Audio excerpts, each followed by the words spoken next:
Well, happy Thursday, everybody, and Hello. welcome. Howdy. How are y'all doing, my fine friends?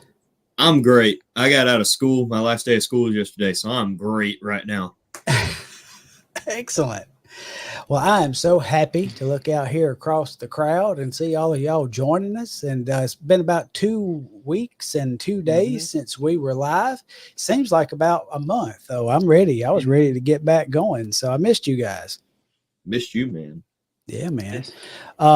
Thank y'all for joining us tonight. Right now is a great time if you're watching this on the SBM Studios page or wherever you're seeing this. Somebody may have already shared it. Would you reach down there and hit that share button and share to your page? As many shares as we can get, we would appreciate it to get out there watching YouTube live. If you'll subscribe now and get notifications on the channel, but we want you to join in every time we come up. But we are thankful that you have joined us. In fact, if we get enough shares and if I see that number of live viewers hit over 100 tonight, I'm going to give something away. So Ooh. that is your incentive to share right now. Hey, Evan, you want me to do the commercials? Or you want to, Bubba? Pull them up and I'll see what I can remember after 2 weeks. All right, here you go. All right, so we got the Ben Soap Company. Any of your soap needs, it's great, natural, organic. Am I doing this all right, Scott? You got it. Go on. Go to bensoap.com and use coupon code SBM Studios. Go and visit our friends over there at bensoap.com. Evan, do you remember what it's made from? Goat milk. I was There you going to go. say All right, cow just milk. making sure you remembered. All Goat right. milk.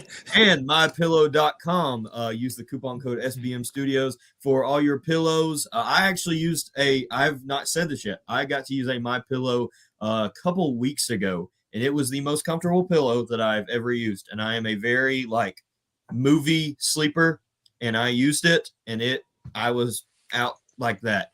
Also, you can get. Do they do Snuggies things like little blanket Yes. things? I think I've seen that. Yes. All that. So My Pillow for any of you are wanting some good sleep, and it's a great Christian company. I was in a bookstore yesterday buying Christmas gifts, and I read a little bit of the company owner's biography, and it was awesome. So go support mypillow.com with code SBM Studios. Did I do good? You did good, Bubba. I'm proud of you. Thank you. Thank You've got a better voice for it than I do. I don't have the voice for radio. I've got the face for radio. So anyway, there you go. But you did a great job. Well, we just thank y'all so much for joining us again. We are excited about our guest tonight. One of my favorite young folks to see on the stage from one of my favorite groups in Southern gospel music. So we will not. Oh, real quick before we bring him on, I'm going to do this, and he does not meet the age requirements. But would you look at here? He got back after a couple. He took a little vacation. Riley, make your fireworks happen. Guys. But our producer, There we Jason, go. Yeah. yay! All right, mighty fine, mighty fine. All right. Well, y'all, we're going to jump in and just welcome our guest into the studio. Will you please make welcome Matthew Gooch from Peck and New River? Woo! What's going on, How are you doing, buddy? man? I'd be doing a lot better had I known that you guys had some Ben soap laying around. Oh, yeah, I can fix you up, brother. I need to hook up on that. If you go to bensoap.com and you use coupon code SBM Studios. No, I'm just kidding. But yeah, absolutely. Yeah, we can fix you up. My favorite, I always call them flavors, and they're not flavors. My favorite scent is licorice. I'm a weirdo, so that's my Whoa. choice. But yeah, licorice. Don't It's eat good. soap. Don't eat soap, Scott. Don't eat soap. Matthew, eat how are soap. you doing? I'm doing great. I was telling you guys earlier, I am on vacation mode from the road right now. I tell you, this time of year, I don't know what happens to me. Just whenever we do that last concert of the year before Christmas, like that first weekend of Christmas break, I'm just like even more relaxed than I ever think is possible. And so it's just been a great week. I've just been just decompressing off the year, and it's been a great year Mhm. for me personally, and just KPNR has been working a lot this year, and Yeah. we've had a lighter fall, which is nice. And so now we're here doing Christmas, and I feel like I cherish Christmas even more because we work so much throughout the year, Right. and being home for these like couple weeks, it really I always try to cherish the days that we're home. Absolutely, I bet.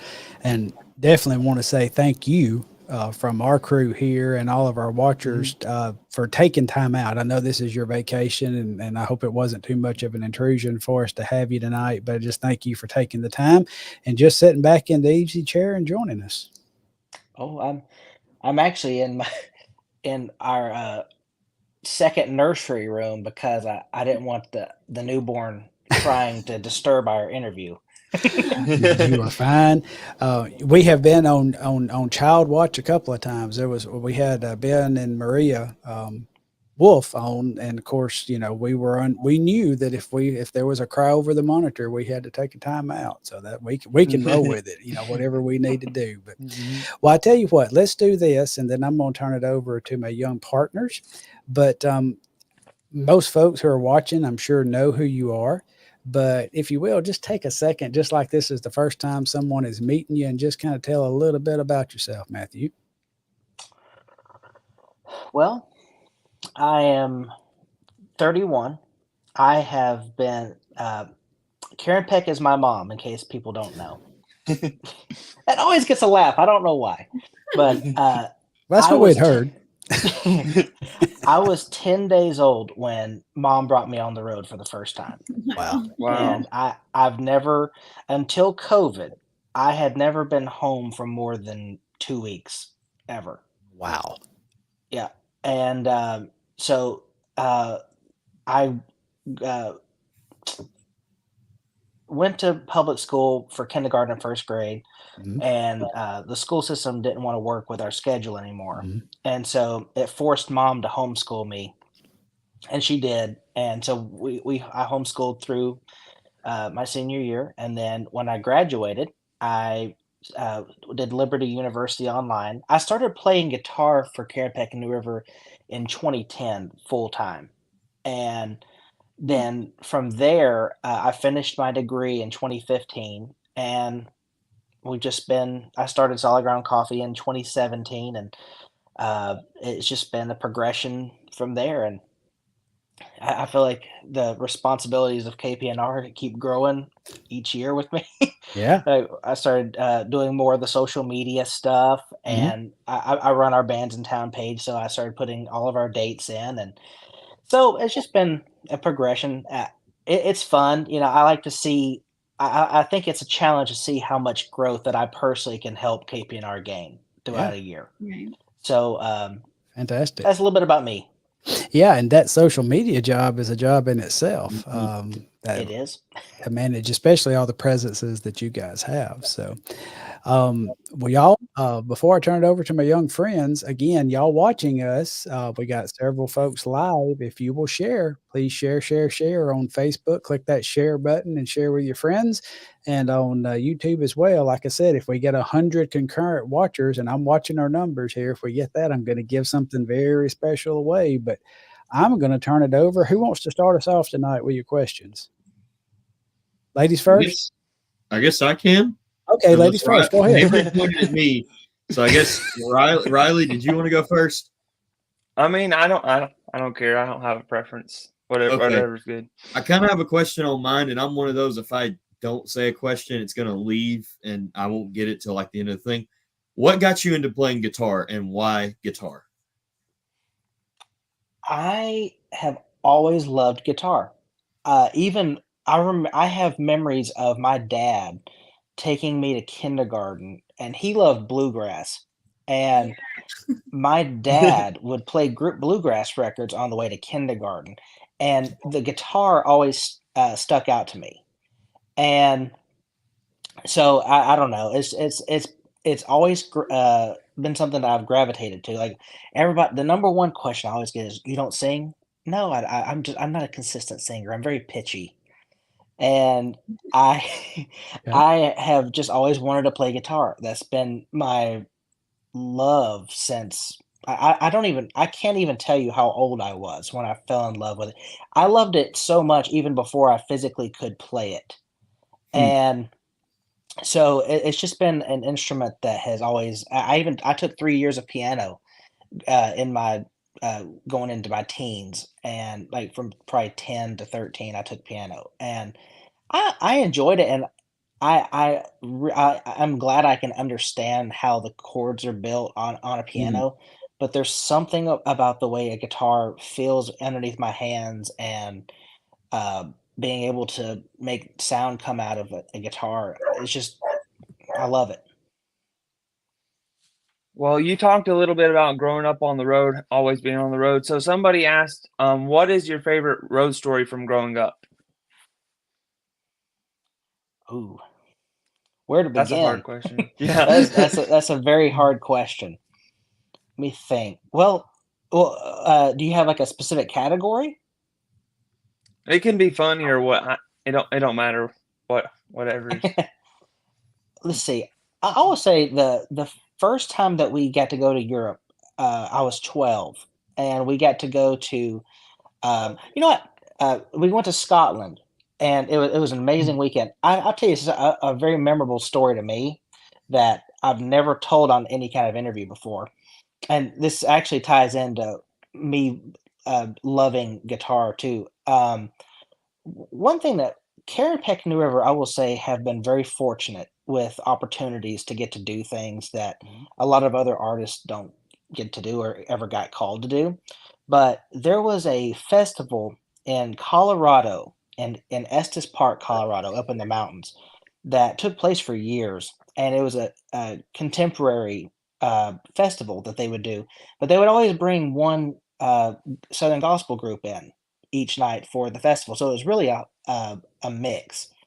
And so I got to go one year when I was 12, and it was the most shaping experience that it was the first time that I got to actually hang out in a backstage setting with other bands from CCM bands. And Mhm. I remember there was a girl named Joya Williams, and I don't know if you guys know who the Civil Wars are. She later went to join that group, and they were like a huge group, but at the time, she had a contemporary Christian solo act, and it was just her name, and her band were with her, and I was a 12-year-old kid, and her band were so cool to me that it to this day, I have gotten to be whenever young guys come up to me and they talk to me, I always try to remember that because I also had some experiences as a kid that weren't so good. Mhm. And those stick with you more than the good ones. But I always try to remember what it was like when those guys took the time out to talk to me and hang out with me. Like for probably 45 minutes, those guys hung out with me. Mhm. And so that was a very memorable trip and a really fun road story that I still cherish to this day. Awesome. That Peck? reminds me of a lot of the first time that I met you. We were at a concert, and um, I knew that I like every time that I see Karen Peck and New River, my eyes are always glued on you because I'm one of those. I'm a guitar nerd too. Like I have at least 6 in this room that I'm sitting in right now. Like I'm a guitar nerd, and the day that I like met you, you like let me play your Novo, and it was like I would have never trusted anyone to touch my guitar like that, and that was one of the coolest experiences was getting to play that guitar that I had just seen you wear out for an hour worth concert. So that I was appreciate it. definitely something that sticks out. Which the whole group is that way, but that was something that stuck out about you. That was like, wow, that guy just let me touch this really, really specked out guitar.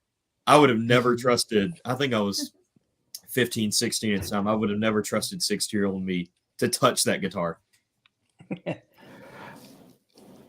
Well, I always, to me, uh, these kind of things they're just items to me. I mean, they're tools, and Mhm. I'm fortunate enough to get to have these cool guitars. And if anybody ever likes it or wants to look at it, I'm always cool with someone playing it or checking it out because I'm fortunate enough to have it.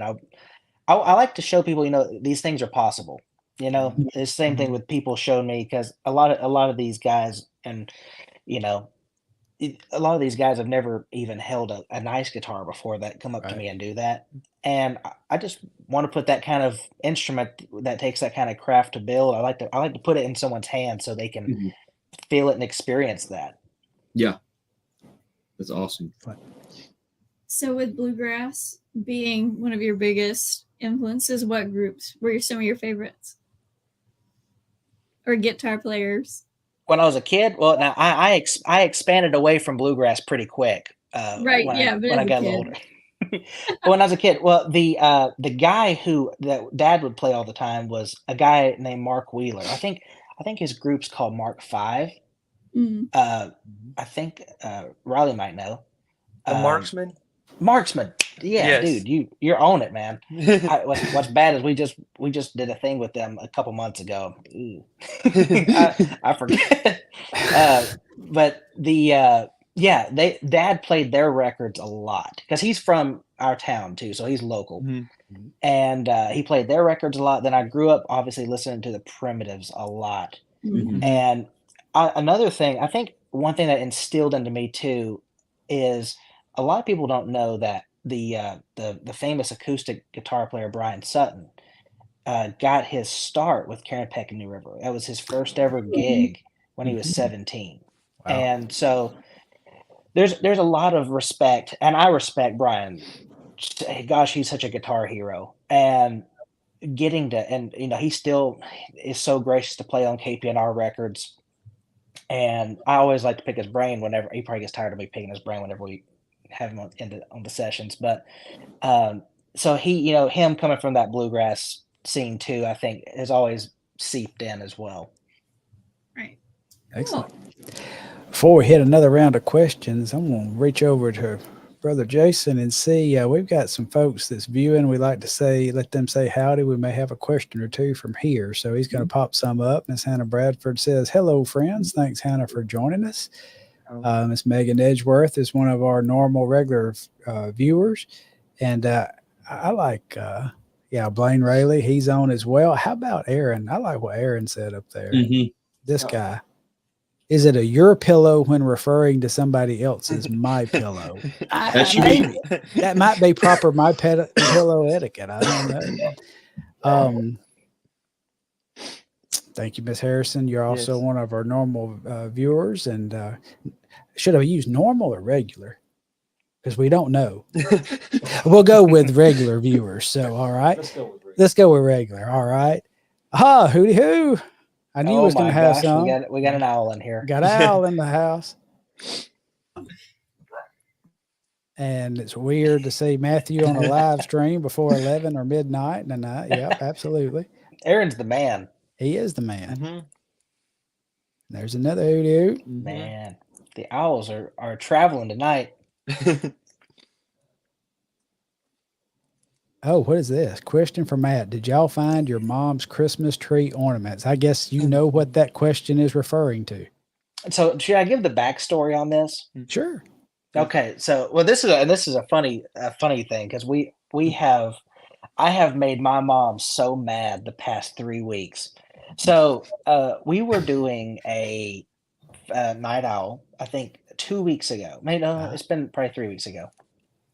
And so we were sitting there and we were talking about Christmas, and somehow we started talking about these ornaments. And growing up, my mom, we had a live tree when I was really young, and it was kind of like one of those catch-all trees where it was just kind of like all kinds of different ornaments, that she had collected and all this. And so that's my memory of that tree, right? And so when we moved into the house that they still live in now, she wound up doing an artificial tree and got really nice ornaments for the whole thing. So she did away with the live tree with all those other ornaments.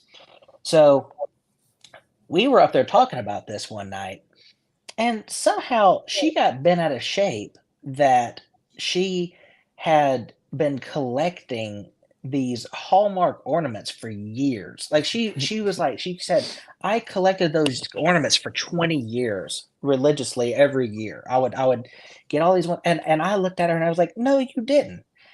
She started getting so kinked out, and I was like, do you know where these ornaments are? And she said, yeah, they're in my basement. I said, Mom, your basement's the entire size of your house that is got stuff everywhere. And she said, well, it's in one of those boxes with the ornaments. And I'm like, yeah, exactly. That's what we're talking about. She said, it's down there somewhere. And I said, well, you know what? And we were like wreaking havoc on her on this video, and the comment section was going wild. And so she was like, and I said, okay. I said, there's no way that you have more than 3 years consecutively collected. I bet you have 3 years in a row, and then you skipped a couple, and then you have a couple more, and then it skips on, because she was over there saying, for 20 years I did this every year. So anyway, I was making her so mad because I was not pandering into her will, and she wanted me to so bad. And I said, I personally remember one Hallmark ornament that was a truck with a tree in the back. And my sister and Carrie was like, I remember a Barbie ornament, and that's all we could remember. And she was like, there's like 30 of them. And I said, what did these ornaments look like? She couldn't tell me what any of these ornaments were. And so, like, for 30 minutes, like, we're going, and she was like, I am so mad at you right now. And it was bothering her so much. That never happens, but she was so bothered. And so anyway, the next week rolls around. She still didn't go look for it. We get back on the owls, and we're wreaking havoc on her again. Yeah. And she's like, they're down there. And I'm like, you're not going to find them. Like, you're not going to go down there and look for them. Nothing. So anyway, the second week comes around. She has a friend that came to visit her. So the two of them went down there, and she found a box of these ornaments. Mm-hmm. So she sends me one of these ornaments. She sends me a picture of it. And it was a fire truck. And I remembered seeing the fire truck as a kid. And I said, I remember seeing that. And she said, nope. And I said, what? And she said, you don't remember. And I was like, fine, I give up. You know what? I'm not going to say anything else. And so she starts sending all these ornament pictures into the KPNR group chat. You know, it's like random stuff, airplanes, an El Camino, like just random ornament, a couple Barbie ornaments that are just random. And so she was like, see, they exist. And I said, all I'm seeing is a bunch of random ornaments. I need you to put those ornaments in order by year so that I can see them. She's like, and like, she's like, oh, I'm so mad at you. You won't accept this. I said, well, you put those in order by category, and then we'll get somewhere. So that's, I know it's a long story, but that's what that comment is. It's been a whole thing. And so even last week, like, we started talking about it again, and she got so riled up on me again. I don't know why this is a sore topic. I think because she thought this was a labor of love. And like, I even said, like, and she was like, these are going to be worth a lot of money. And I said, oh, really? What are we thinking? And she was like, at least $150. I was like, oh my gosh, someone's going to be padding my 401k with it. And we did that off camera, but that got her so kinked out. I will say, speaking from experience in seeing these owl videos for the past 3 weeks, it has been hilarious watching them go back and forth with each other. And so if you have not seen that, you need to go back and watch it. It's fantastic. Absolutely. That's not put on either. I think, Jason, you can attest. That's 100% not put on. Absolutely. And it kinks her out so much. To me, that's one thing I love about Mom, is Mom has a great TV face that she puts on, and I love it whenever I get on there, because I have zero filter, and she knows that, and I kink her out with stuff.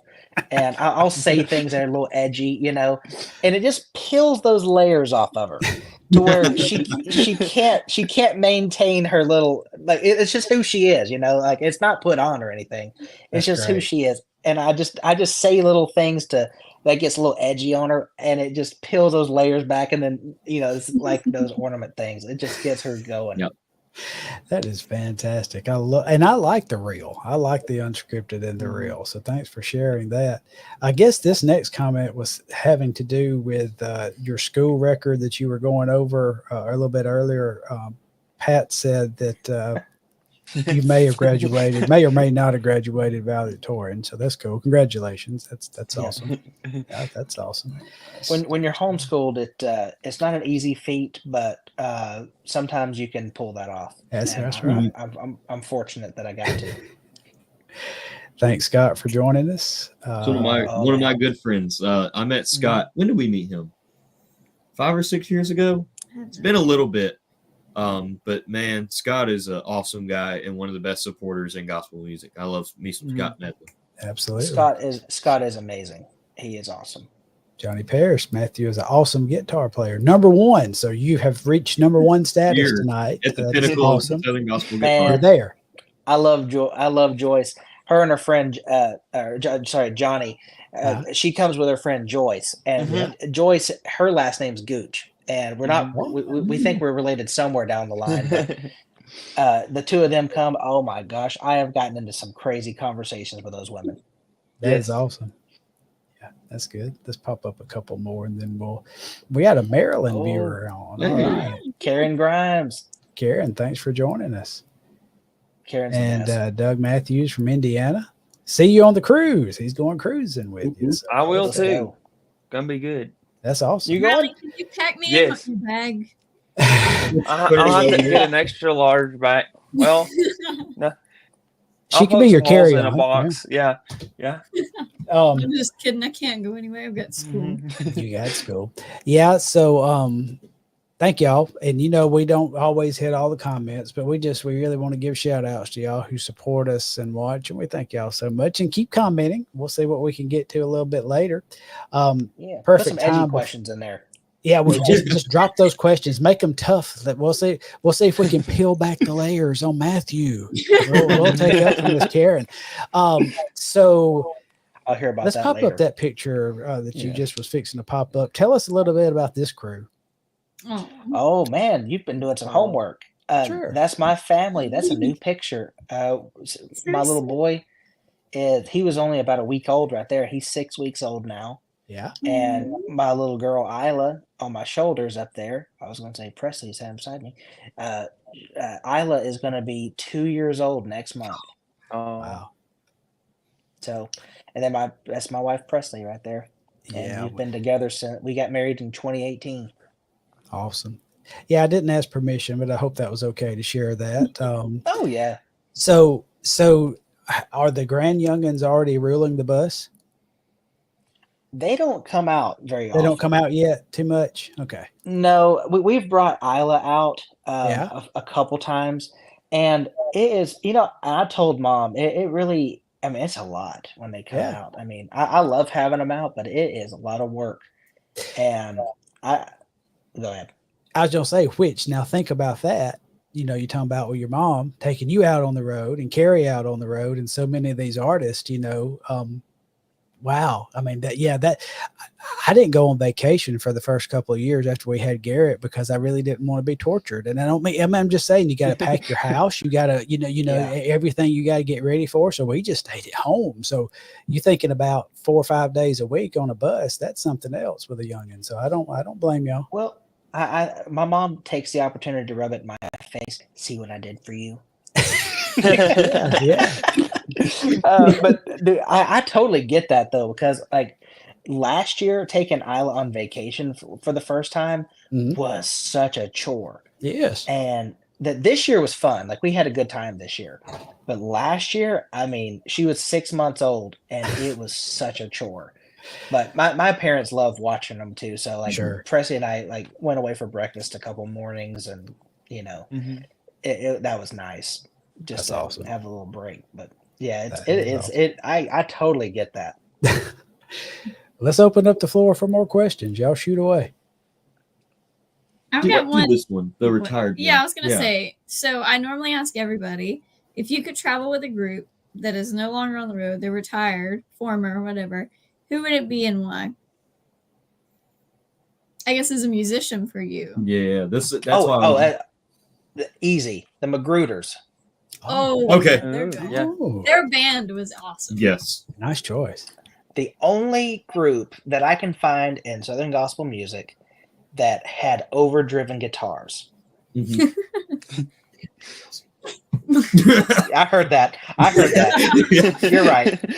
But come on, were the Imperials straight up Southern gospel though? Right? Yeah, right. They weren't Southern gospel music, They and that's traveled with why I Elvis. never say they're my number one favorite Southern gospel group, because they're not even a Southern gospel group. They're Right. just They're just gospel. they were the Newsboys of 1973. Yeah. Like, straight up. But that's a really good. I was really excited about that question. It was because there isn't a lot of guitar in gospel music. Wasn't really popularized. It's electric guitar wasn't popularized really until like the late 70s into the now. But like you really couldn't find. It was usually acoustic or like a really clean, like just straight up like acoustic on an electric style play. Boring country is what it sounded like. I have. Me and you need to talk more. What's funny is Scotty Inman and I had this exact conversation last week. He called me, and we were just talking about he's got a new record coming out next month, and I love what Scotty's doing right now. I think that it's country, but it's refreshing because I said it sounds like it's because he thinks it sounds like that 2000s country, and I'm like, yeah, it's when country was awesome, you know, and. I was sitting there and I was saying, you know, there's a weird correlation, and I'll mention this about myself too, of how I view myself as a musician. There's a weird correlation that is finally going away with Southern gospel music, that for so long, old country music was affiliated with Southern gospel music. And whenever I first came on the scene playing guitar in 2010, I was the only guy playing like pop guitar / like more modern country guitar / worship guitar / rock guitar. I was the only guy doing it, from what I can tell. I know there's somebody out there that goes without saying, but I was the only guy on the circuit that we traveled in that played that style of guitar. Everybody else played like 90s chicken picking country guitar, which that's fine. That's great, but that was never me. And I never wanted to be that for me. And so, yeah. Anyway, so talking about all that, I feel that completely because there's something about that 80s gospel music, and that to me, they still didn't like I love it whenever someone tells me like, oh, and I'm not going to name names, but because we could have a lot of fun with that, but I'll hear about it later if I did that. I love it whenever someone says, so-and-so was so progressive in the 80s. And then you go and listen to it, and it's like, what are you talking about? It sounds like 50s country. Yeah. And, you know, because at the same time, like the parallel to it to me is like, you had people like Journey, you know, singing like Don't Stop Believing, you know, and like Motley Crue doing like their hair metal thing. And then you've got like in the gospel world, you got someone saying, oh, so-and-so was really progressive. And it sounds like old country music. But I will say this in that realm too, like, because you had the Magrooters who were like the outlier, who really had some crazy good guitar playing in their music. To me, their music was more guitar driven, if you want my opinion, which I appreciate thoroughly. But you also had like the Neelands, when, you know, I'll say this because Mom sang with them, but their music was a lot more difficult, in a lot of ways than a lot of other music was. And so, from a musician standpoint, these are my takes on how I feel about it, because there's just, you know, again, neither one of those two groups to me are ever really referred to as the progressives. Whenever, to me, looking back at it, they were the groups who really did lead the way on a lot of that stuff. Of where our music is now. And I don't think they get the credit where the credit's due a lot of times. Yeah, I definitely think the They're great. McGrooters at times are underrated for sure. Very underrated. Yeah. Well, I have a question. So, how did y'all come to start Solid Ground Coffee? That was my mom's top question. She said, Yes, "Y'all that be was my right." mom's. Yeah, she's like, Mhm. you got to talk about the coffee. The new logo and everything. Man, you've done It's a your good homework. looking. Who designed that? Hats off to your designer. Mm-hmm. Jake England from Brian Free Insurance. Ah, Excellent. cool. Okay. So I played in a Christian rock group back in 2011 through 2013. And it was me, Bryce Free, Christian Booth, and Stone Carter. I remember that. I remember for that group. some reason. That you just Par- pulled that way out of like back here in my brain.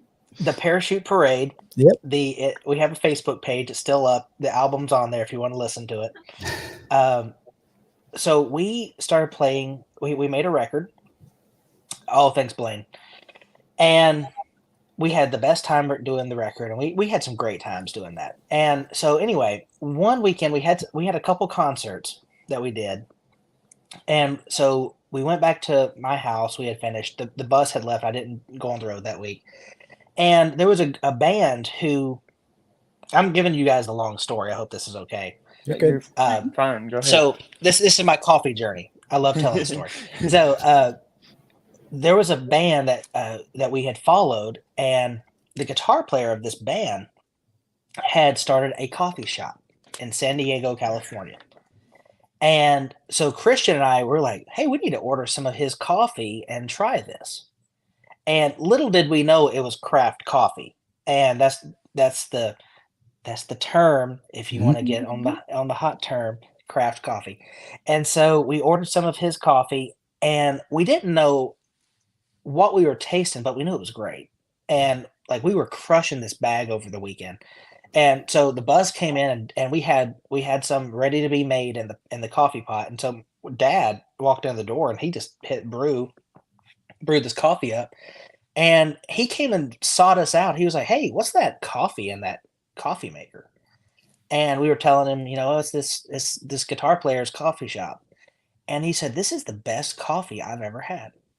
And so, long story short, like I started buying bags of coffee, and I got addicted to buying these bags of coffee. I was buying from I was finding new shops, and just getting. I was burning through 4 bags a month. And so my dad was like, "You need to learn how to roast your own." And I said, "Well, if you want to figure out how to do it, we can try it."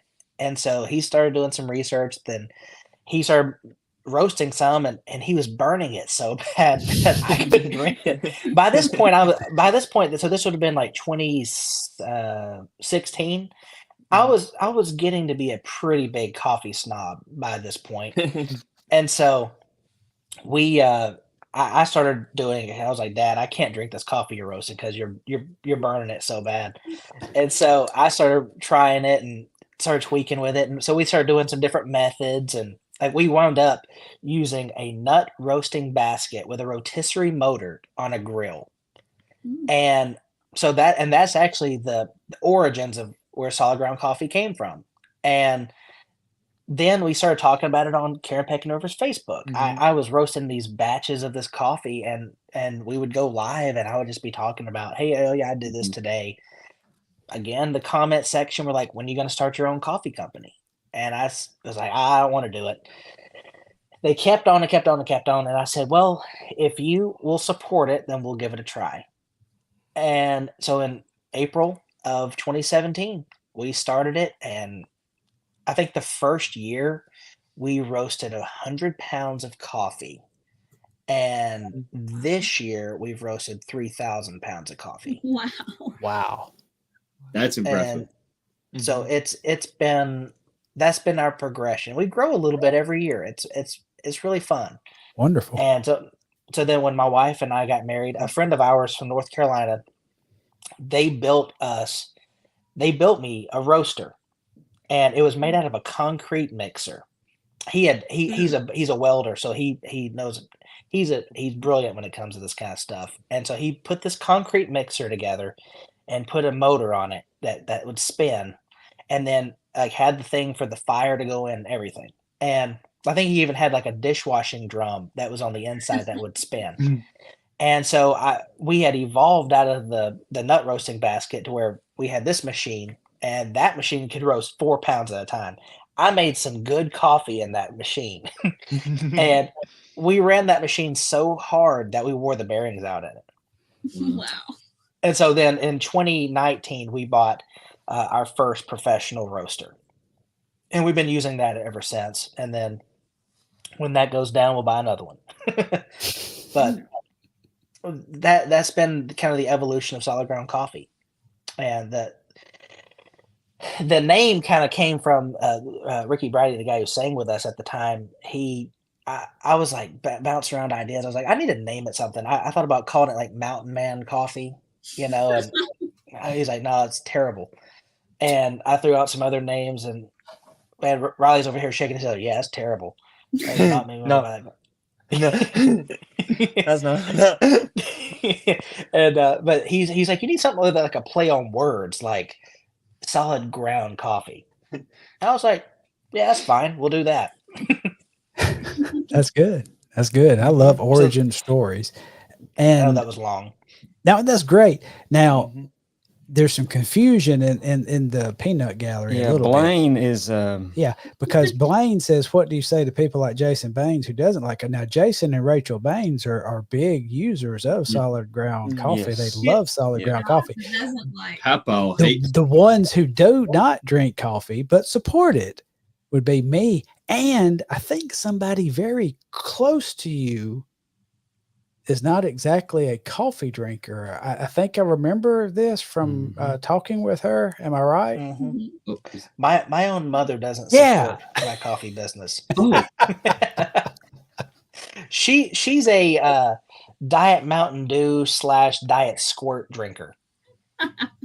Diet Mountain Dew. I remember that. We had that in common as well. Squirt is a good squirt. I can respect liking squirt. It's a good drink. Okay. Well, good Oh, deal. man. Thanks for that.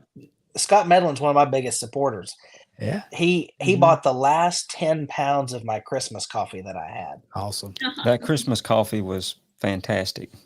Thank you, Jason. I am sold out for the year. I had some people kinked out emailing me whenever I said, "Hey, I've got 4 single bags of coffee left." And and she's a regular, she messaged me and she said, "I can't believe that you are out of that Christmas coffee."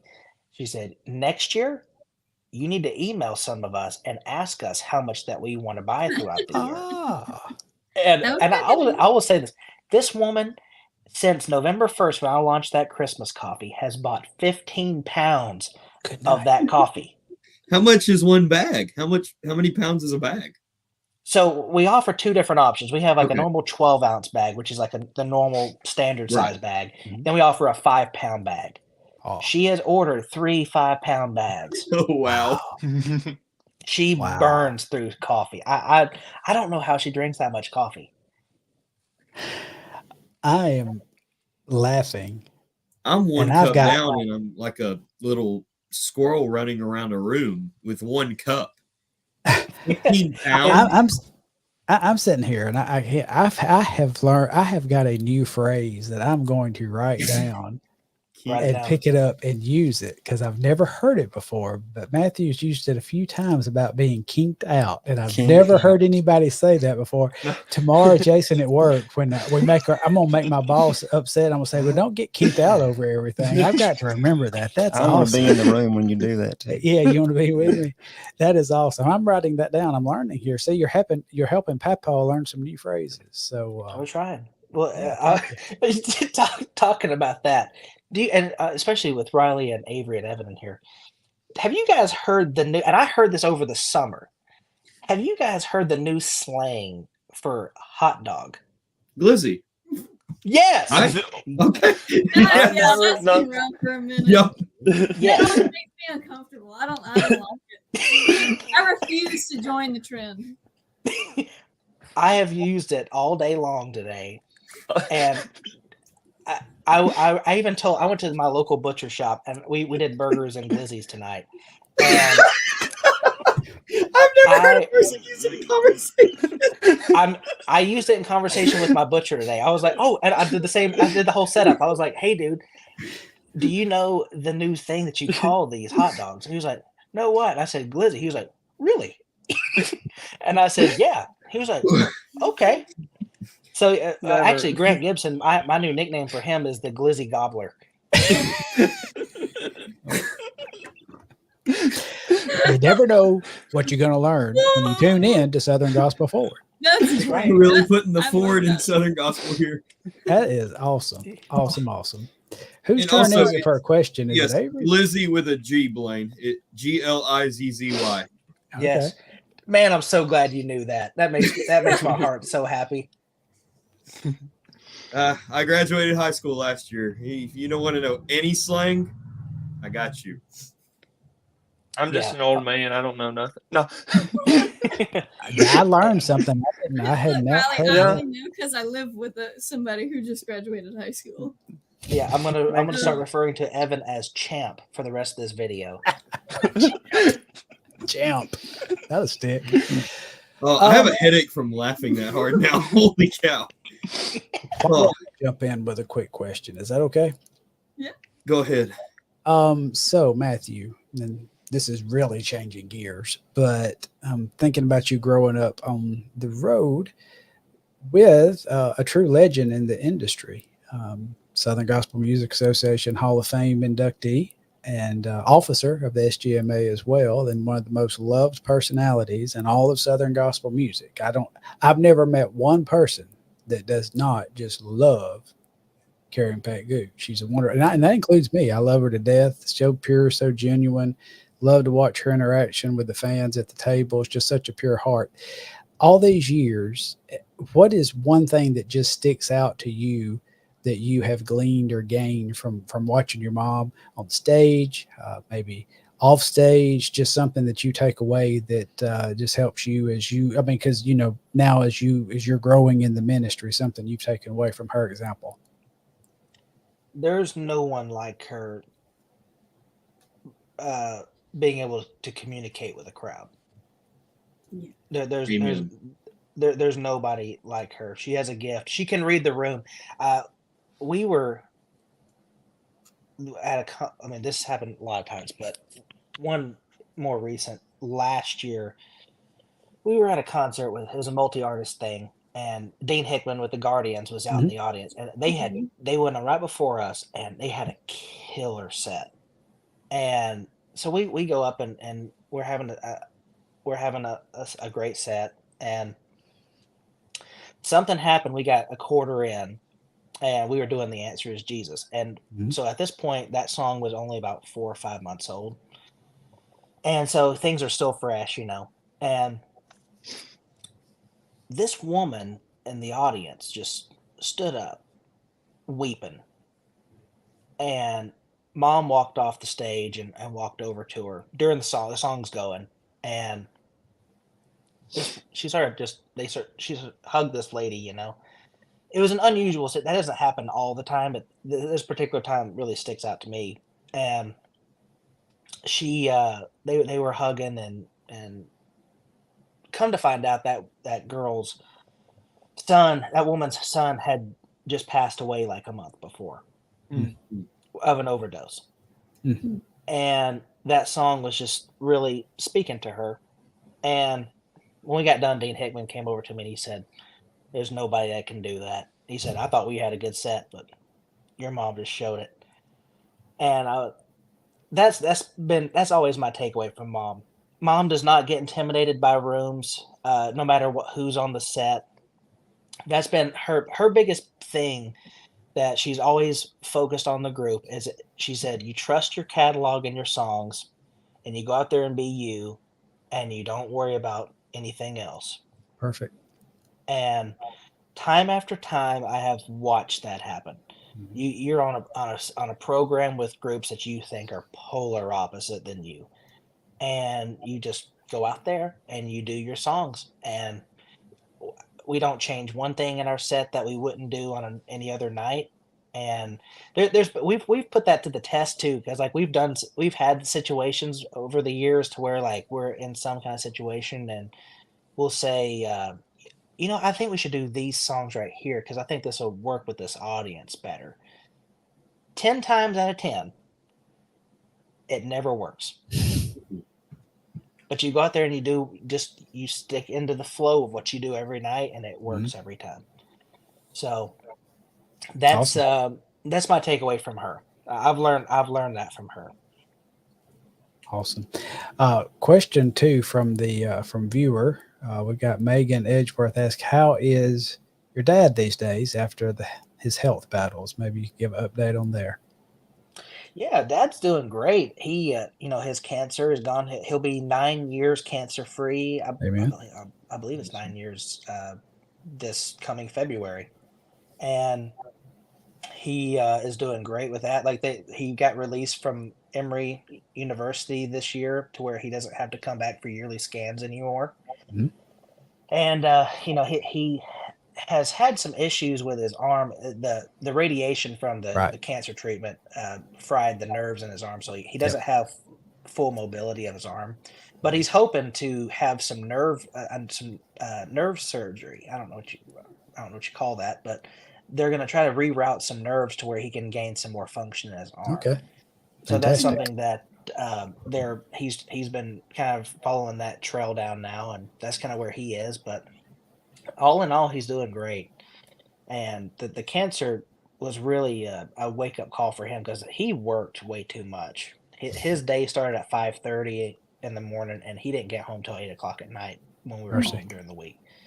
And so he really worked hard for years and years and years. And so he really scaled his schedule back after that.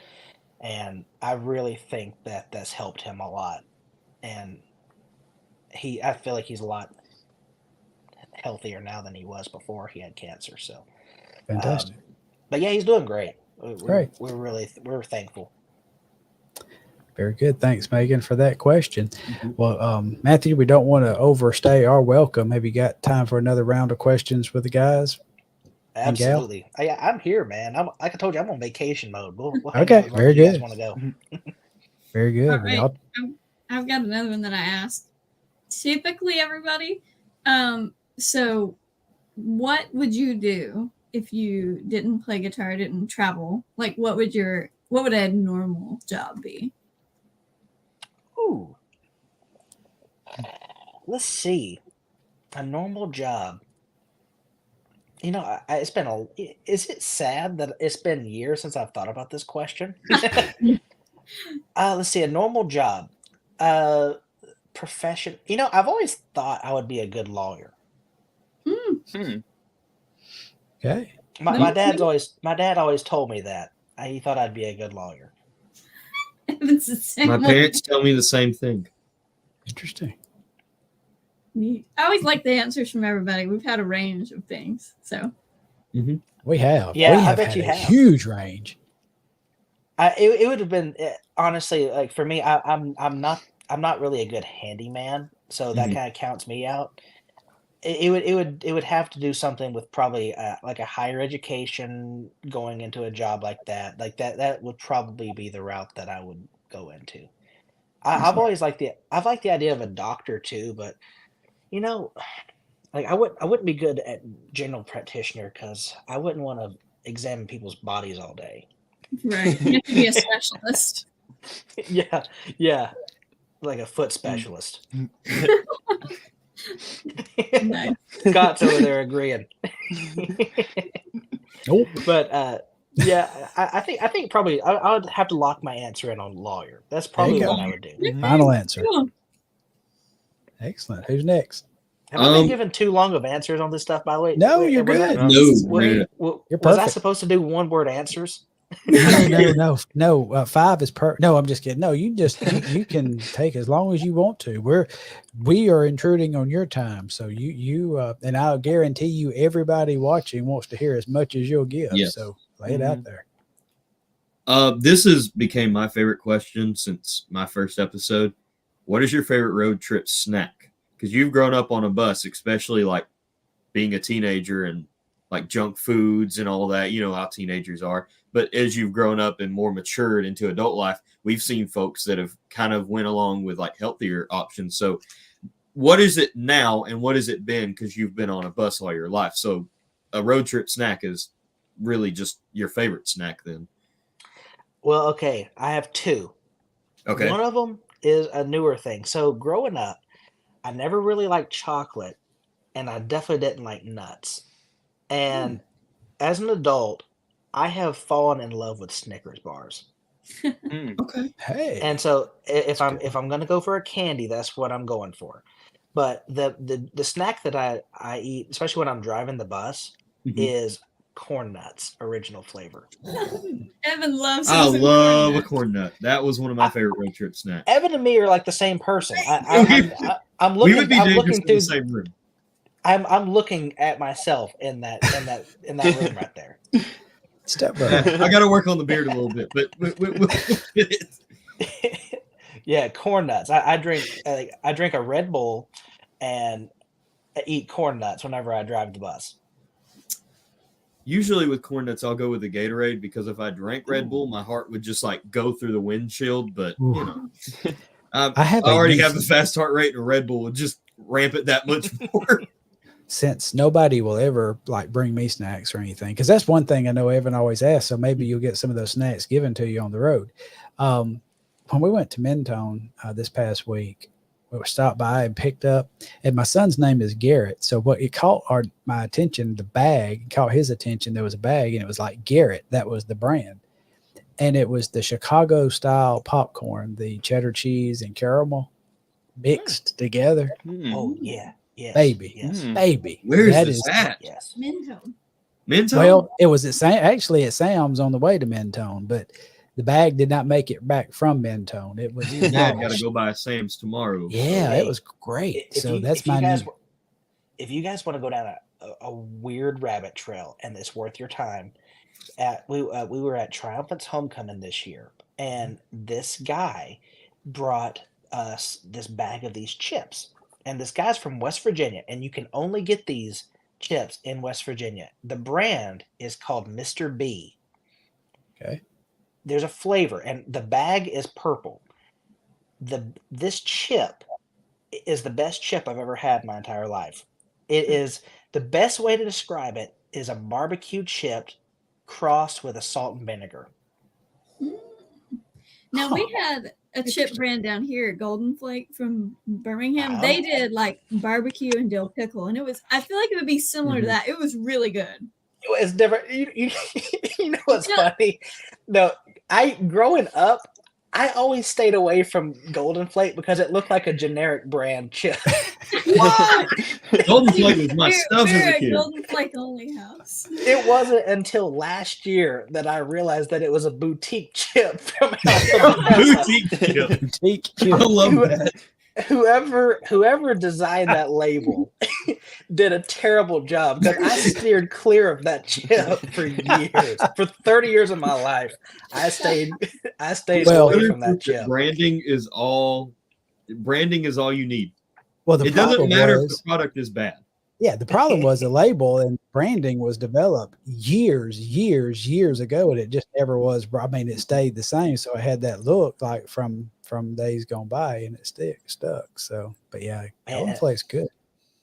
Grant Gibson turned me on to another Alabama thing that I have fallen in love with: Grapey Co. grape soda.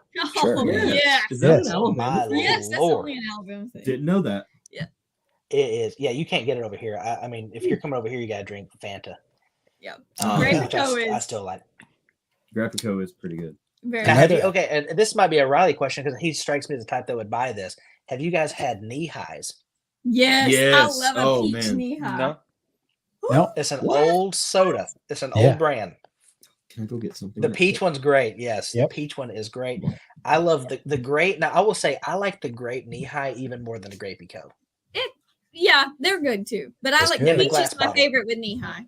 it's good. Oh, you got to have that glass bottle though.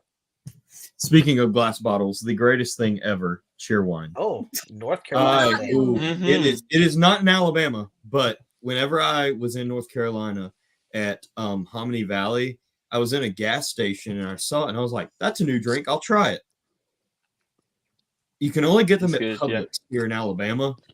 So I have a Publix like 7 minutes from the school, and it is chef's kiss to cheer wine. Another thing, which is my favorite Georgia beverage, is a little brand called Coca-Cola. And that one Never Could you heard of say that. that again? That was How do you spell that? it's Coca-Cola. Oh, Or regular though. regular. Okay. Regular. They would make a diet one, maybe make the logo like gray. I think it would sell. Yeah. Cherry yeah. Coke is the best. Cherry Coca-Cola is the best. Orange vanilla Coke is actually probably my favorite That's one. good too. That's good Orange too. vanilla Coke is amazing. You know, I- people tuning in would be like, "Are we on the Food Network or what happened here?" Oh, I've been holding this the entire interview too.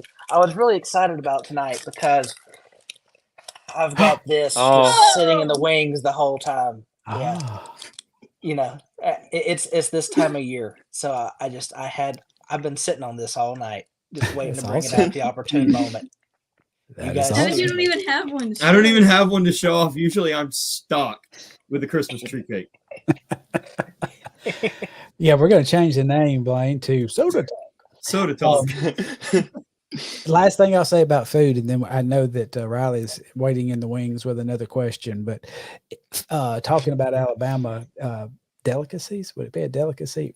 Like 10 miles from where Jason and I live is a little town called Fayette, Alabama. It's spelled Fayette, but around here you pronounce it Fayette. And they produce something called Golden Eagle syrup. Ooh, Or syrup, or however you say it. But Golden Eagle, if you've never had it, find it, try it. Is it like maple syrup? It is a special blend. Gosh, I used to read on the bottle what was in it. I know it's got honey in it. It's I was got gonna say it's like a cross of honey and maple syrup, and like It's a It's just Southern good. gentleman's pancake topping. and if Just you in mix one butter bottle. in it and smash the butter up in the syrup and then drag a biscuit through it, it's the best thing you'll ever have in your life. So that's my advice to you youngins. So there you go. Oh, Riley, we'll have- take us out of this food talk, brother. Well, this guy named Grant Gibson asked a question. I don't know if you know who he I is, but did see this. he asked, who has been your favorite male vocalist over the last 30 plus years Karen Peck and New River has been on the road? Man, I would have sat there and we're going to contemplate that for a minute. I have to say it's been Grant. We've had some good times on there. We started a little video channel on the KPNR page, and we get along really well, and we've had some really fun times. And he's been very consistent Mm. with the group, and he just, I don't know, he's really carved out a notch that it's been a while since we've had anybody even carve a notch, but he really has he's imprinted into the KPNR brand very well, and I think people really love him, and this is a new era of KPNR because he's here. I agree Mhm. 100%. And guess I where agree. he's from? The he from? same county that me and Avery are from. Are you serious? For real. Yeah, Like he went to a high school like 10 minutes from our 10 house. minutes from our house. So like I've probably seen Grant in like the local Walmart and such, and like didn't know that. And like when he was hired, it was like, oh, he's from our area. Did not realize the history that he would create with y'all. It's pretty awesome. That is awesome. So you're welcome. Man, he's just putting stuff in the water over there. I tell you. Let's see. I'm gonna throw another question out. So I am not a guitar junkie in the fact that I do not play guitar, but I'm a lover of guitar music. And now I'm Papaw in the group. I'm an old guy, and I do love the old traditional Southern gospel. I've cut my teeth on it and just love the history of it. But I'm very eclectic in my music style. I love classic and Southern rock guitar from that era. I like 80s guitar, the hair bands. I love driving, strong guitar music. I love the way you play on stage. I love watching Eli and the stuff that he puts out, the videos. He's amazing. You two are both amazing guitar players and musicians. So, but you with Karen Peck and New River, generally on stage, the way that the music is staged is you have the tracks playing except for the guitar part, because you of course are playing live guitar on the stage with the produced tracks. So compare that to playing with a live band, because I know you've done both. I know you've been in the settings where you're playing with live instrumentation all the way around with those tracks. Maybe compare that. What do you prefer? What had you rather play with? I think I know. I'm gonna guess where you go with that, but I'd just like to hear you talk about that, because I find that unique, and I know several groups have specialized musicians that do this, and that, absolutely, where you have your tracks and then you add your part to that. But just talk a little bit about that, the staging of that. That's a great question. Well, for me, I fall into kind of three categories because. And I said this. I used to tell people this earlier on. In a way, my guitar playing style is pretty simple, especially when I play. The hardest part for me playing with Karen Peck and New River was when we would do stuff acoustically, because for me and what my job is, Mhm. I'm basically a rhythm keeper, because guitar technically is a percussion instrument. Most people don't realize that, but Mom and Susan, they're so keen on parts that they never wanted me to play any kind of fancy chordings or anything like that. They wanted me to play the meat and potatoes of a chord so that it does not infringe on their parts. Mhm. And so kind of dancing around that was the hardest part for me when I first started playing with Karen Peck and River on like a real live setting on acoustic like that. Mhm. As for the band versus what I do, because I call them, you can call them playing with tracks on stage, or I call it playing with stems, because Yeah. even the Rolling Stones right now still they're playing with stems every night on Absolutely. stage. Right. Yeah. Yes. It's a different thing. I love playing with a live band. It is so much fun having that energy on stage. But for me, in my experience, that's the only thing that is different in today's age versus it used to be, is the energy. I get to play. I get to play with the world's best players every single night on stage. Certainly. I Yes. the I get to play with guys that play for Kenny Chesney every night on stage, and the Mhm. dude that played on the Lift His Name record was the guy Lonnie Wilson, that played drums on all of the Rascal Ooh, Flatts stuff. Yeah, I lift see him his back name. there. Lift his name. That's a He great played album. he played all those drums on all those Rascal Flatts records. And Click, the click, guy click. playing a lot of the guitar parts on Lift His Name plays for Kenny Chesney, Kenny Greenberg. Incredible. Actually, that's where I saw the Novo for the first time and had to go get it Wow. on that session. But so in my mind, that's the way that I view it. Like every night, I'm playing with the world's greatest musicians ever, Yeah. and so that's kind of how I view it. But I love the energy of having Yeah. a live drummer and Sure. having that stage volume. Because It's drummers are different now. awesome. I'm, I'll tell you guys this too, because and if you, especially you've seen me in concert, Mhm. I'm one of the few guys left, I guess, that plays with a live amp on stage. Mhm. And a lot of guys now are doing modelers and Mhm. just plug and play stuff to where there's no volume from the guitar on stage. And we were at Singing in the Sun this year, and I was tearing we had to go, so I was tearing my stuff down. And as I was tearing my stuff down, Guy Penrod's band were setting their stuff up, and his guitar player was putting his guitar right beside where I was tearing down at. And he saw my amp and he was like, "Hey, how did you get that in here?" And I said, "What do you mean?" He's like, "How did you get away with bringing that?" And I just looked at him, and Dad was standing right there, and I was like, "Oh, I just didn't give him a choice. I just brought it." And he was like, "Are you serious?" I was like, "Yeah." And just packed my stuff up and left. Wow. But a lot of these guys don't play with amps now. But I like the sound. It feels different to me. Okay, sorry, I'm not getting sidetracked. I You're love good. a real amp on stage because I Yeah. love being able to push air into a microphone, and I can tell the difference between a modeler. Absolutely. We don't have a drummer on stage, so for me, I told Mom we watched an artist a few months ago that had a full band, and his guitar players were using modelers, and I leaned over to Mom and I said, "You hear that guitar? You can hear the difference between what I do on stage." And I want that live feel. So that's what I feel like my contribution to KPNR is. I'm bringing an energy through a real amp, and the sound man may hate it sometimes, but I don't care. Graceland 2021. Y'all debuted the book. I think that's with the first time, not the first time, but one of the first times y'all did it. Because that year I felt like I saw y'all like every other weekend, and Yeah, you saw us a lot then. And right before the book like became like a number one, I remember like it was Graceland. I'm a huge Elvis fan. Like everyone knows that about me. I'm a huge Southern Gospel fan. Everyone knows that about me. I was like, this is the greatest thing ever.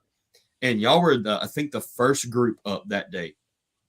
And y'all did the book, and I was like, this is the coolest guitar lick that is. And you're right that having that difference in the amp was the difference in that, because it just that ginormous room, that sound took over, and it was the best thing ever, and it fit that Graceland and the rock feel that Elvis kind of brought, plus jointing the gospel music. It was great for Graceland, I'll say that.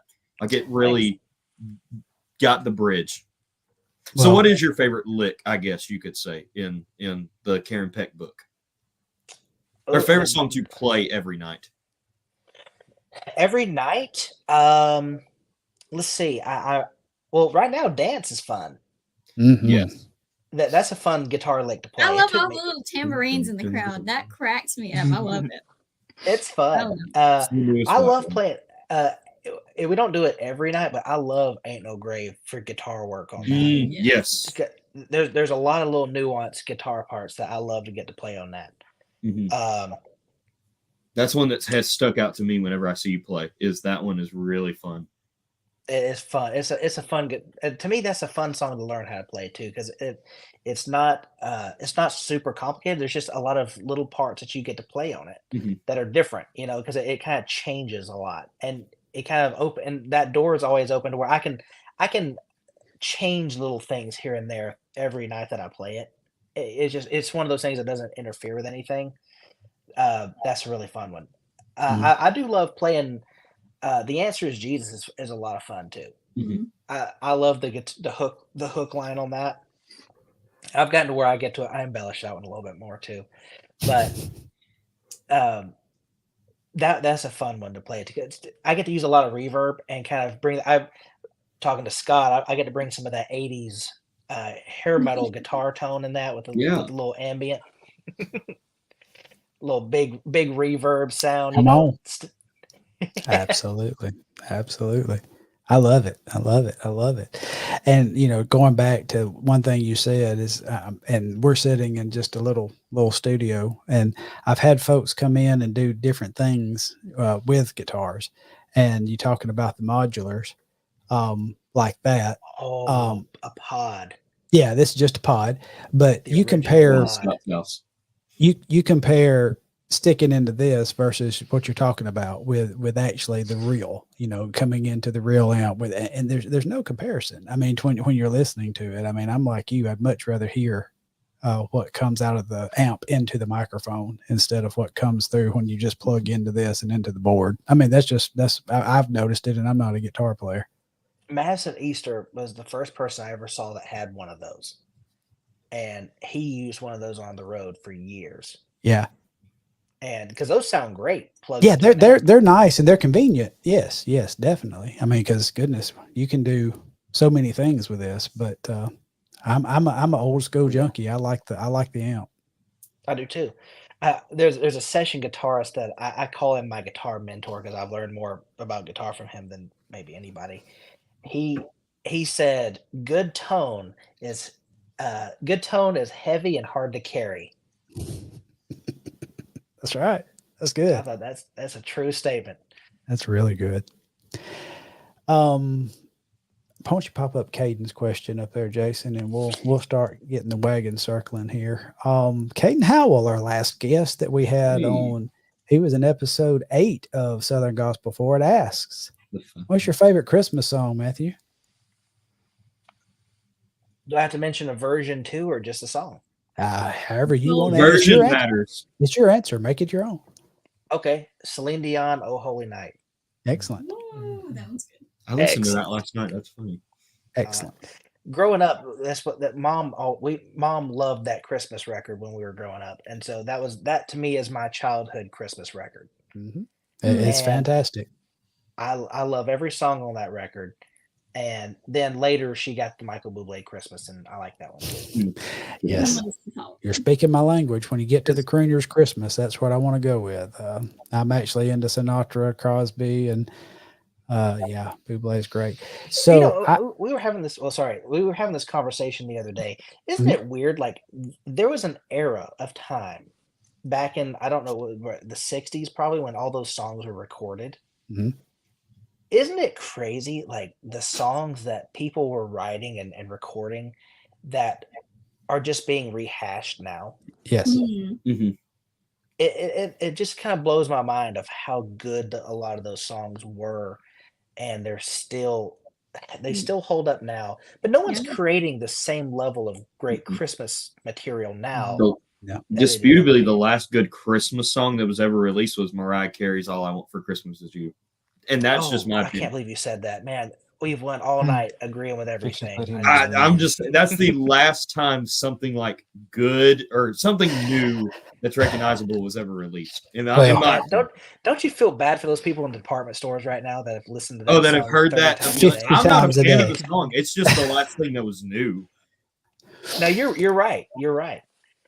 That is such a true statement.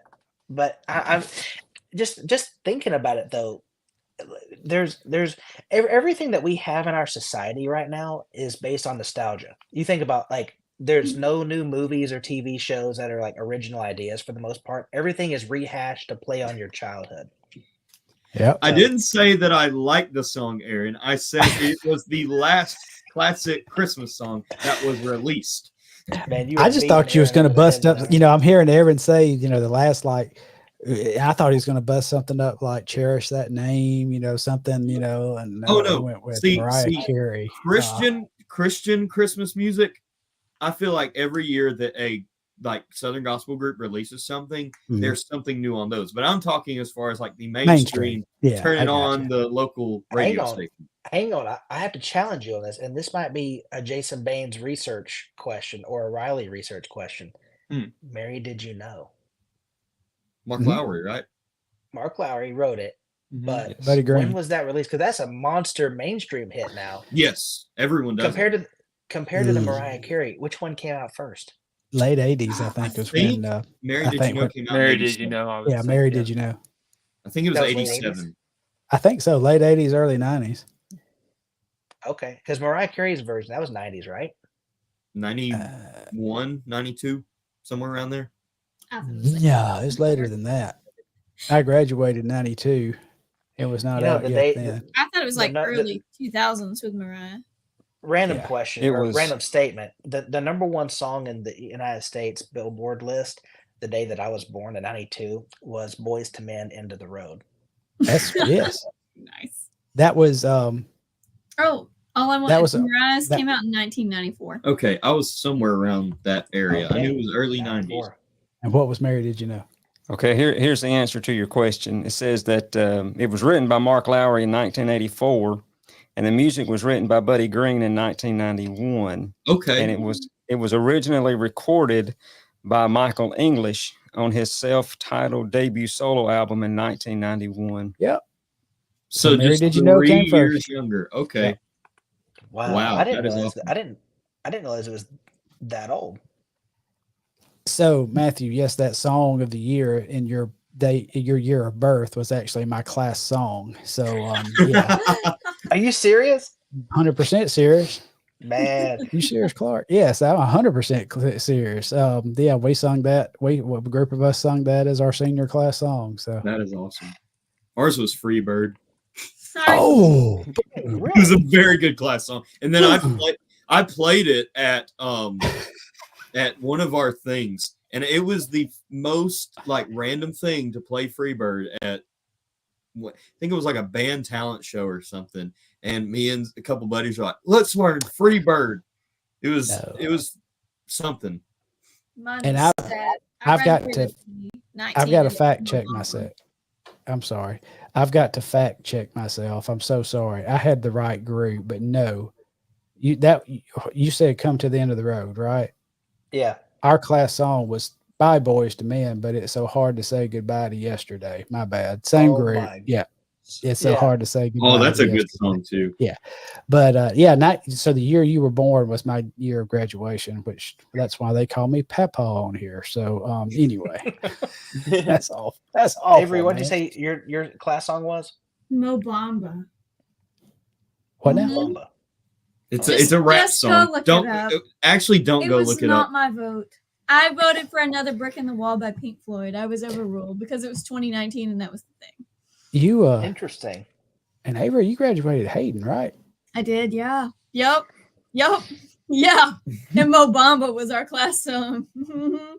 I'm gonna walk on with that. Yeah. Interesting. Okay, that's Hey, very Riley, do you have any interesting. more questions for Wait, no, let's do this before, and we'll go again. I'm looking at time. We're getting long here, but I love it when y'all have turned the tables and asked the guest Mhm. to ask the panel a question. Mm. Anybody, all of us, however you want to do it, Matthew, this is your time to ask anybody or all of us on the panel a question. Oh, okay. Gosh, man, I wish you wouldn't put me on the spot. Oh, well, you know. We've just been rolling. We've been flowing all night. Let's see. So what do you guys think that? Okay, here's a good question. Where do you guys see Southern gospel music in 10 years? Mm. I see a 70s resurgence coming. Like the 70s brand of gospel music. You see groups like the I think that's Inspirations, the already here. Kingsmen. But I mean like full on, like everyone's going to be doing it. Kingsmen have brought out old classics. Inspirations are doing what Inspirations are doing. We see Gold City bringing out a lot of the Brian, Ivan, Mike 80s. kind of era. We see a lot of these and I think we're going to have like a late 70s, early 80s movement coming forward as far as people bringing out old hits and doing them with, because I said this a couple weeks ago to a friend at a concert, Southern gospel, as far as lineups go, is at its peak right now. Every group has their select people. I feel like every lineup is complete right now with iconic people. Before because I'd like to hear everybody's take on this. That's a killer take. And to parallel your take, I want to mention this because this is something that we talk about on the KPNR bus. And as all of you know, our music is progressive for our industry. It's not the traditional SG. And 10 years ago, we found our audience is growing every year, and our audience is getting younger. And the thing that we have found 10 years ago, we had a smaller audience, and my prediction and my correlation is people that were listening to this music 10 years ago were still from the old Southern gospel market that loved 50s country. Those people are now dead. Mm. And Right. now you have the people that were teenagers and in their early 20s when the Beatles came on the scene. And Right. So they like classic rock. And So as you they're said, okay in the with 70s. more progressive. Exactly. So our Right. music now relates to the boomers who grew up who liked rock music. And Right. so we're seeing the shift in our music from that. And so I think that parallels with what you're saying. How about an old guy perspective? Yeah. Well, I Okay. want to hear Avery and Riley's perspective too. How'd you know I wasn't talking about Riley? But anyway, Oh, I just so assumed. you just assumed, okay. So, yeah. So I'm going to preface this by first saying that one of my absolute things that I despise most in the church is disagreements and arguments over music styles. As a Hate it. former worship leader, it's just not something that I like to get ear to, and it turns me off in a heartbeat in either direction. Okay. And I'm going, no matter what direction, what hill somebody stands on, I just don't have any patience for the arguing and disagreement. Personally, I've already said that I'm kind of old hat. I'm kind of an old guy, and I'm not so. I mean, I call myself old, but I'm not. I mean, I'm really not that old. But I have an appreciation for all of that's one thing I love about the Southern Gospel umbrella is how wide it is and how many It's different huge. types of styles that it encompasses. Like when you look at NQC stage and what comes across the stage, Yeah. I mean, it's amazing, and I love to see how it stacks up sometimes in a lineup. I mean, if you move from something, and I don't know that this has ever happened, but say you move from a Dixie Echoes to KPNR, or something like that. I mean, that is one heck of a move. But yet, here it happens, and you have your fans of each, and it's it just works. Yeah. I like what Evan said, and I do see it. I've really been amused with the Kingsman and Gold City and the Inspirations. Basically, a cousin of mine would say, give the folks what they want to hear. So when you associate with those groups, folks' minds really turn back to those eras that when they really blew up and they came on strong.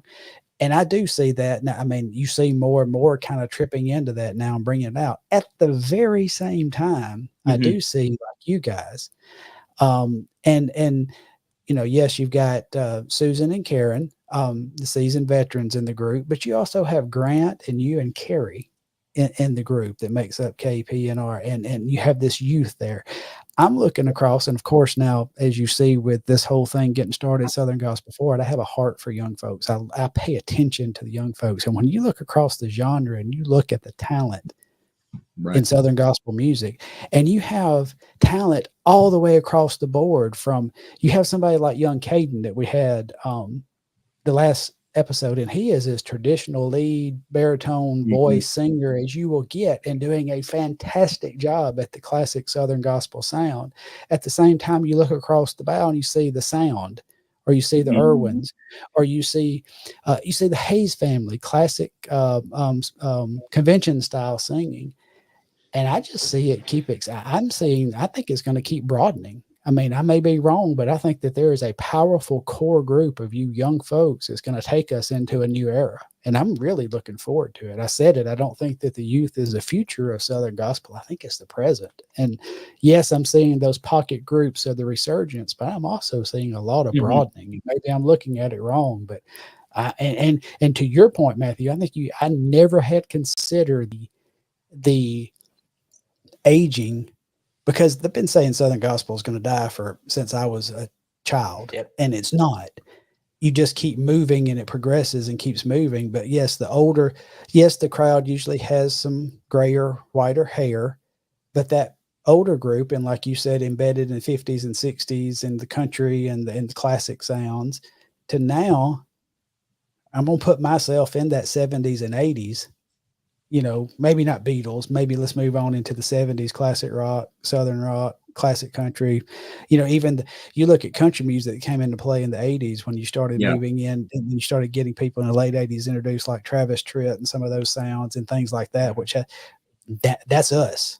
And so I think we can accept easier the different stylings and the driving sign. I don't know. I like this perspective. I think we're hitting all over the place, but I do see your core pockets is going to keep giving the classics, but I really see it. I see the scope progressing and the horizons getting broader. I do too. And on your point as well, this music's not dying by any stretch of the imagination. Because as I mentioned earlier, I run socials for KPNR, and that also includes, I look at our stream numbers each year, and on all platforms. Spotify alone, we saw a 22% increase in listeners. Awesome. Like the perspective, like I didn't share the wrap up this year on Spotify, but we're hitting over 1 million streams on Spotify alone throughout the year, 1.5 million, at 1.7, I think. And the perspective to me is if you were to go back to the 90s when people were only buying CDs and cassettes, you were only selling as many as you could sell and Christian bookstores could sell. That's a fraction of what's being consumed right now all around the world. And so like we gained over 10 countries this year on Spotify alone of people that started listening to our music. So this music is growing like crazy, and it's interesting to see what these countries are listening to and what era of KPNR music that they're listening to. But yeah, I think the scope is growing. My hope, because it drives, I stay away from the fan page, like the Southern Gospel fans. I stay away from those pages because those comment sections are crazy. And I I just hope that people stay curious and stay hungry with the music. Hmm. Because to me, what has there's not to get into the weeds, but being growing up in this industry, and I've seen a lot of good and I've seen a lot of bad. I've there are things that this music and the leadership of this industry, there are things that happened in the 80s and 90s that have stifled this industry. They've put us back 30 years in a degree because of the poor leadership that this music had. And we are just now in the past 5 years rectifying. And I'll tell you, the person who's largely responsible, Ed Leonard, the president of Day One Records, he has done things that the consumer has never seen. And he has done things behind the scenes with other industry personnel, other genres of Christian music, the Recording Academy. He has done things to help our music progress more than anybody will ever see or ever know. And I like to give him a shout out because credit's due to him, and he'll never get recognized for it. And I just hope that, and with me being on the board of Seawalker that owns Singing News, my perspective is I want to always make sure that our music's going forward and not backwards anymore. And never again will I stand by and let other people be stifled for trying to create something. And that's the thing that mom and Susan get a lot of praise now, but there was a time when they were tried to be uh, they were tried to be snuffed out at a point. And to not name names and go into all the weeds of that, but there was a time where it was a very difficult road for them, and largely because of the style of music that they did, it didn't agree with the powers that be at the time. And there was a very challenging part, and because I agree with you, I hate it when people go one way or the other and try to do it. I think every single style of music is acceptable in church. We should be accepting all of it and keep an open mind and stay hungry. So that's where I'll leave that. I like it. Avery or Riley, do y'all want to weigh in on that? We don't want to skip over. I don't think there's too much I could add to that. Well, this is more like what I'd like to see. I'd like to see, obviously, we have some great young people in the music already, but I think we'll continue to see more young people come into it, and the next generation have new groups, and that'll take us into the next 20, 30 years if the Lord doesn't come back first. There you go. Yeah, and I agree with everything. I think we're seeing people that are less like focused on one particular group, and at least personally for me, I can range anywhere from the Chuck Wagon Gang that is very guitar, four voices, hymns that you've heard growing up, and then I can go all the way to people like the Sound, Triumphant, you guys that are more progressive, and I can go across the spectrum. We're seeing, like you said, in QC, everything that comes across that stage is different. And you can go from the Chuck Wagon Gang to Karen Peck and New River, and it works. And it's, people are happy. I will say, I think one thing, if we want to see younger people stay in it, and I mean, I'm going into corporate life, and like I told Riley, I can't go on the cruise because I'm, in school. If I wasn't in school, I'd be working. And in QC, it's at a really inconvenient time for people For students, yeah. either in school or having to work. I mean, that's like 5 to 6 days you're having to take off work. If you're young in your career, you can't really do that. And then you're not able to attend these big events. I do think what Singing News TV is doing, having all these live streams, is great because it gives us an opportunity to see it and be kind of involved, you know. But I think being more mindful of, we want the crowd to get a little bit younger, being maybe a little more accessible to us. I mean, we go all the time on weekends, and in the summers are amazing because, you know, we're free, we're kind of open. And I've noticed summer sings usually have younger audiences because there's no school schedule, there's no, you know, extracurricular, because that's really what slowed me down from getting to go to NQC, from getting to go on the cruise and such like that. But I think Southern Gospel's here to stay. And I think people are going to keep experimenting and playing, and new groups are going to come around. I mean, people like Endless Highway, I love them because they kind of go across the spectrum. They can do everything from bluegrass to I love their new album. Mm-hmm. Yes. All the stuff on there is great. And I would consider some of them a little progressive. And, you know, I think we're just going to keep seeing that, of this ambiguity of we can go any way we want. I absolutely, positively loved that question, Matthew. That was a great question, and I think a great run of discussion. And I guess my only cap that I would put on it from the old guy perspective, and I guess the pastoral perspective, like I said, styles of music, I love it all. I love it all. But my encouragement, and I know that's one thing I love about the songs that you guys have in your catalog. And I know Karen has written, I had the co-writes on tons of them over the last several years and become just an awesome writer. And they are lyrically strong in the word. And that's my only thing about the music. I'm fine with broadening of any kind of style, sound. I'm not fine with broadening of the word. And, you know, and as long as we keep our music in the word of God, and, you know, and keep it true to that, like you guys do, and our group seem to be doing it, then I can absolutely positively support it. And that should be the mindset in their churches. You know, it's not about a style or how it sounds. It's about what it says. It's about the message within the song. And I tell you, I can sit through a group that may not just pluck my strings. I don't know how to say it. You know, I can sit through that and get past that and listen to the word. And I think that's the thing. I think that's so much of what our music brings is the message.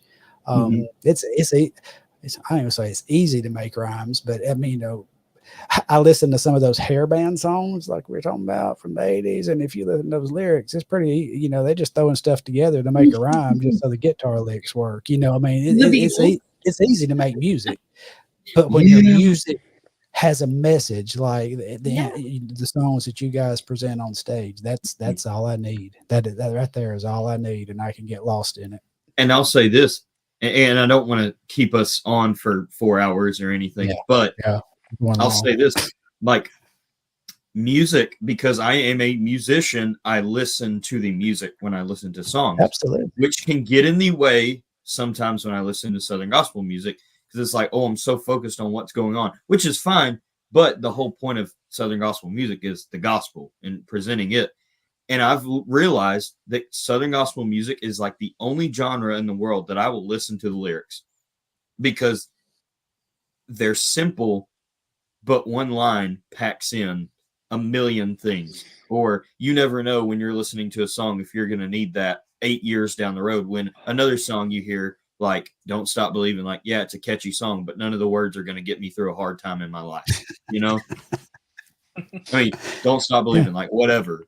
But nothing like The Answer Is Jesus, The Answer Is Him, make you want to run through a brick wall. Yeah. Good stuff. Good stuff. I expect a lot from you next time I see you in the audience. When that song comes on, I better see your coattail flapping in the wind as you sprint run across the front. Got it. You got it. We'll make it happen at Bessemer. Yep. Lucky for you, the Bessemer building is a brick building. So, and did somebody say Bessemer? What a segue. What? Hey.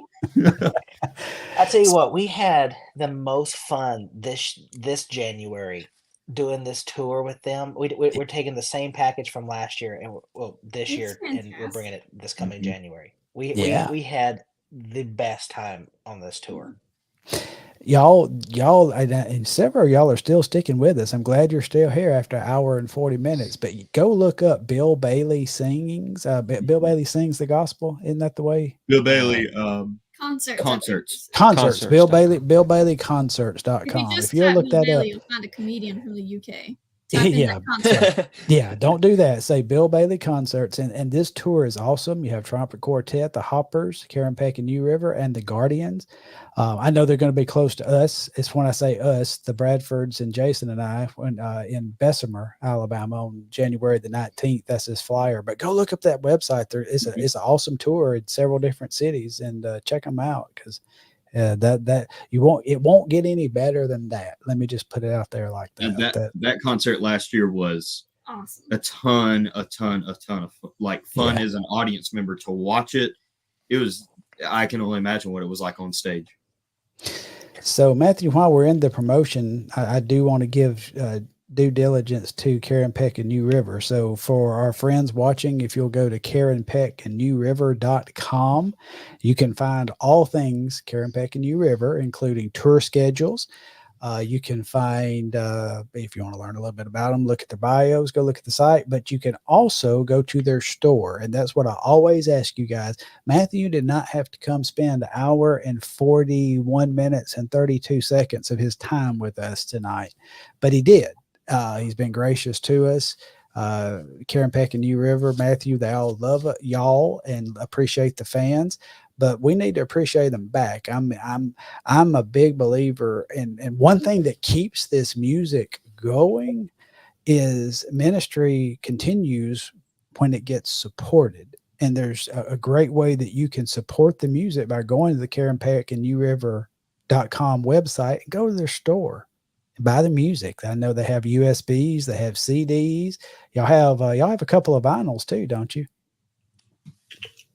Well, I'm trying to think. I know the Lift His Name vinyl sold out. It's sold out. And Okay. Okay. Limited collector item. all of our vinyls are limited editions, and Okay. we do a limited pressing of 500. I think we might have some 222 left, but I think Okay. those might have just Save one for Bessemer. I'll pay you there. I promise. I've been trying to get my hands on that one, but you're sold out every time I've seen it. But check out their merchandise and support them. And also, you can find the booking information, the Harper Agency, and contact them. We need to have them at your location. We've had folks watching from Indiana to Maryland to Florida to Alabama to Georgia and all points in between. Bring them to your church. Bring them to your area. We'd love to. I want y'all to support our folks that we have on here. I always say we're in this together, and I mean it. We need to support those who minister the gospel because I believe the word tells us to. So we need to support them. Y'all do that for me and go visit KarenPeckandNewRiver.com. Is there anything else you would like to promote, Matthew? Well, you know what? We haven't mentioned this, but you can check out the Night Owl Diaries. Yes. That Grant and I do every Friday night. Well, not until I think we'll resume. What's the first Friday after Christmas? Is it the 29th or 30th? The 30th. 25th is on Monday, so that'd be the 29th. 29th. Because the 31st is on Sunday. I know we're actually doing a Bill Bailey concert on the 29th, but we will probably go live on December 29th. Okay. That'll be the first Night Owl Diaries video back. But Grant and I do it on the bus every Friday that we're working. We start around 11 o'clock Eastern time, and we just go until whenever. And we answer comments. We've had so much fun on there. And I mean, we get into all kinds of stuff. Every episode's different. It's kind of fun. It's kind of like this because each episode kind of hinges on the comment section. Yeah. And some nights people are really active and they're really asking some good stuff. Other nights it's like pulling teeth to get them to say anything. We have one guy. His name is John Sandlin, and it's John Sandlin. He comments. He's not missed an episode since we started, and he lives in Alaska. And he comments every time he throws out a weather report on where he is in Alaska. because he's in like the bush. He's not in like Anchorage or something. Wow. And so he'll do like a weather report. And then like a couple weeks ago, he was like, "There's a moose in my backyard right now." We Yeah, had so some deer in our yard. It's Good just stuff. it's so much. We've gotten to know so many people on there, and we just have a ball doing it. And y'all do a great job. And the thing, and I know I say it's late, but I usually go back and watch that catch it on the replay. But I love it. And I think one thing that from what I've got from the folks who have commented about Southern Gospel Forward, just the unscripted and kind of laid back and just let it go and however it goes. And I love that about you guys and the way that y'all take it. And it's a lot of fun. I like the fact that y'all have fun with it. And so y'all check that out and support them and share. When you see those Night Owl videos, share them. That helps it get out there. Just like we want y'all to share us, if you As will. you can see, Evan's not a night owl. He's already yawning, and it's only. Yeah, and I want to give a shout. 4:45. Yeah. Did what? Wow. I've been up since 4:45. Bless you. I'm 5:15. Evan got up at like 10:30. Okay. 5. We will, and I want to give a shout out too, because I know Riley's a little under the weather and he's hung in here with us. I was afraid he was going to have to pass out on us, but he's hung in here. And do y'all have anything else you want to specific? That's what NyQuil's for. There you go. Do y'all have anything specifically y'all want to ask Matthew? Mm-mm. Okay. I think I'm good. Yeah. One thing, if you will, Matthew, if you don't mind, and this is kind of putting you on the spot, but I don't think it's too bad on the spot, but just, our audience is all over the place, but this is, young folks driven. And I like to have words spoken from our young folks of encouragement to those who watch. And, if you have any parting message, any parting words of wisdom, or just a word of encouragement for those tuning in, now is your time. Well, I think the fitting thing to talk about right now is, with it being the holidays, you may be watching this video and you're down. You've had a hard year, things have happened to you in recent months, and the holidays aren't so cheerful. And I think that my word of encouragement to you that is biblical is, you may be going through a season of grief or depression right now, but you will come out of it. He does deliver you out of those, and seasons are exactly that. They're seasons. Don't dwell on the season that you're in, because it can turn into a spirit that will be harder to get rid of. Understand that it's a season, because your season will lift, and you will reap joy in the next season whenever God takes you to the next one. So be encouraged this Christmas season. That'll preach right there. That was Amen. I'm gonna just screen record that, and anytime I'm in seasons or in a funk or anything like that, I'm just coming back and watching that. Thank you for that, for real. Yeah, thank you for those words. And to all those that are listening and watching this too, let's do our part. Sometimes I'm a Christmas junkie. I have had seasons and I have had struggles with some downs through the years too. So I know that side. And sometimes you never know who you come in contact with there this season, what they're going through, what their walk is. Let's be proactive in spreading the cheer and the joy that we should have and as Christians, as those who know the reason for this season, that we celebrate the birth of a Savior that was given to us because God so loved us that he wanted a relationship with us, and he gave it to us through Jesus Christ. So share that joy, share your smile, tip extra to the servers, to the waitresses, to the workers in the restaurants. Be courteous in those checkout lines, those long lines of those who's working so hard. And let's just share some cheer around. You never know what kind of an impact you may have by just showing those teeth, showing that smile, and telling someone that God loves them. Avery, Jesus is the reason for the season. There you go. Oh, you were giving the visual to the audio. Visual. I got you. I bet that sold a lot better than my Christmas coffee shirt. I don't know. I gifted it, so I I liked your coffee. I liked your Christmas shirt. It was It cute. was good. I saw Well, a lot of them, but probably not as good as that one. I have thoroughly enjoyed it, Matthew. I really appreciate it. It's not biblically accurate. It's got wise men on it. Well, you know. Oh, it's- he was 2 when they got there. That's right. That's right. We gotta get into all that. Semantics. Yeah. Yes. Mhm. Yes. But Matthew, I thank you for joining us tonight. I hope this has been enjoyable for you. We've had a blast. This has been so much fun. Thanks for having me. And tell you folks hi, and we said Merry Christmas, and we'll see you down the road. Many parting shots from my partners. Let's Merry not Christmas. let's not make this the last one of 2023. Let's New Year's something. So Oh, keep you're that in okay. mind. Okay. We'll do our best. We'll do our best not to get too vacationy and see if we can get one more in by the end of the year. But thank y'all so much for joining us, and we just hope that y'all have a wonderful Christmas. If we don't see you Yes. again, a happy New Year. May God richly bless you and your families, and we love you with all our hearts. Y'all have a good night. Good night.